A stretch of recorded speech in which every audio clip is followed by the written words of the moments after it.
to understand all the chaos in the world,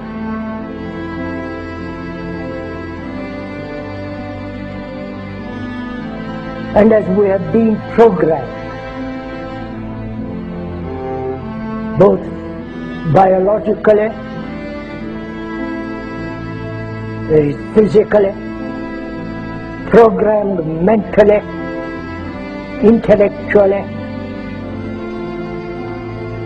one must be aware of this being programmed like a computer.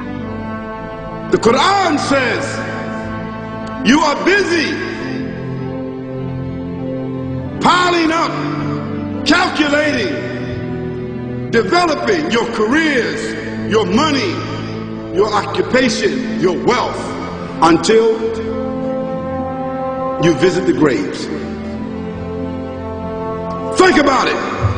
When was the last time that you went to a funeral? What was the demeanor? Were the people cracking jokes? Were they dancing? Were they clapping and singing songs? No. Silence. Why? Because every person that walked in that room, seeing that person stretched out, the first thing they thought about was not the person. The first thing they thought about was that one day this will be me. A crisis which the politicians can never solve because they are programmed to think in a particular way.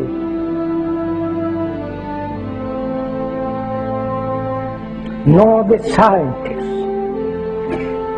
can solve or understand the crisis, nor the business world, the world of money. You have meddled with the primal forces of nature, Mr. Beale, and I won't have it. Is that clear? You think you merely stopped a business deal? That is not the case. The Arabs have taken billions of dollars out of this country, and now they must put it back. It is ebb and flow, tidal gravity. It is ecological balance. You are an old man who thinks in terms of nations and peoples. There are no nations. There are no peoples. There are no Russians. There are no Arabs. There are no third worlds. There is no West. There is only one holistic system of systems. One vast and immane, interwoven, interacting, multivariate, multinational dominion of dollars. Petrodollars, electrodollars, multi-dollars, Reichmarks, rings, rubles, pounds, and shekels. It is the international system of currency which determines the totality of life on this planet. That is the natural order of things today. That is the atomic and subatomic and galactic structure of things today. And you have meddled with the primal forces of nature. And you will atone. So Allah said, Alhaakumut takathur. All of us, all of you are engaged in running your mouths, doing your business, multiplying, buying houses, cars, business, whatever you're doing. And when you're told about God, religion, life, morality, you're saying, look, I ain't got no time for that. I got no time for that. I don't want to hear that. See how arrogant people can be until they visit the funeral house.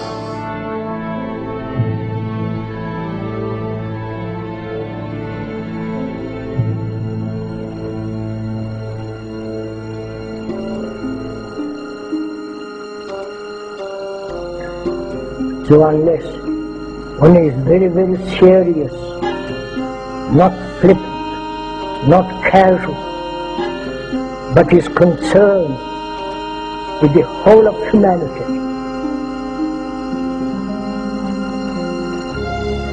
And to understand this human behavior, human thought that has brought us all to this point.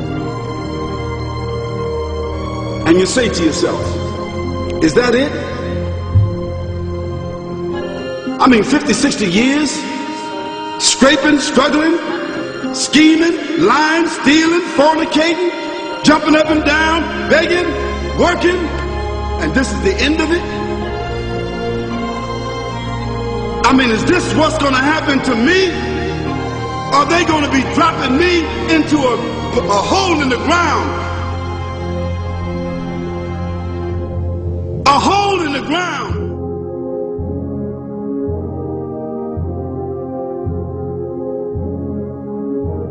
I disagree with you on Israel, but in what way? You're not its supporter. I hope Israel flourishes. I just don't think it's worth an American life or an American dollar.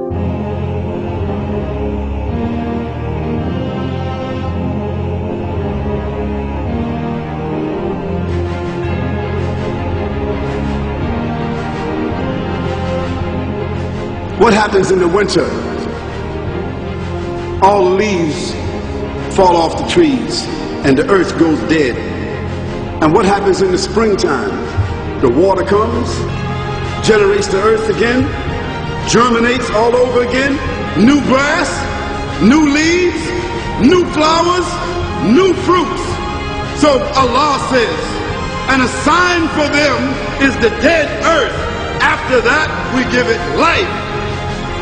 Then you eat the fruits from that. So Allah says, the one who gave you life in the beginning, is he not able to give you life all over again in order to judge you?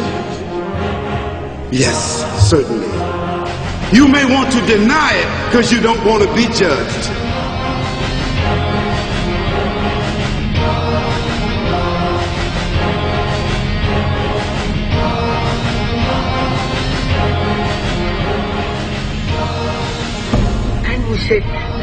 And to us this living, which is misery, is we accept. If we didn't accept this existence as misery, then life and death are the same movement. Like love, death, and living are one. One must totally die to find what love is. And to go into this question of what is death, what lies beyond death, whether there is reincarnation, whether there is a resurrection, for all that becomes rather meaningless if you don't know how to live. We now are a nation known to start war. We feel compelled because of our insecurity that we have to go over and attack these countries to maintain our empire. We have over 700 bases, we're in 130 countries, and they're talking about bombing Iran. It is such a dramatic change from what is truly American and truly constitutional. I don't want to run the world. The Constitution doesn't give me the authority to run the world. We ought to mind our own business is what we need to do. Spending overseas, wasted money. This is a continuation of a revolution. It is a peaceful revolution. It's up to you to spread this message around this country. This is an American cause. It's a cause of freedom. There's something going on in this country, and it's big. Spread the message. Thank you. Because there's a reason for humans to go inside the grave. If the Creator wanted to, He could have caused us to live and then disappear into the atmosphere. But He didn't. He caused us to go into another womb called the tomb. You started out in the womb of your mother and you wind up in the womb of the earth called the tomb. The alternative is that civilizations don't last very long, but destroy themselves.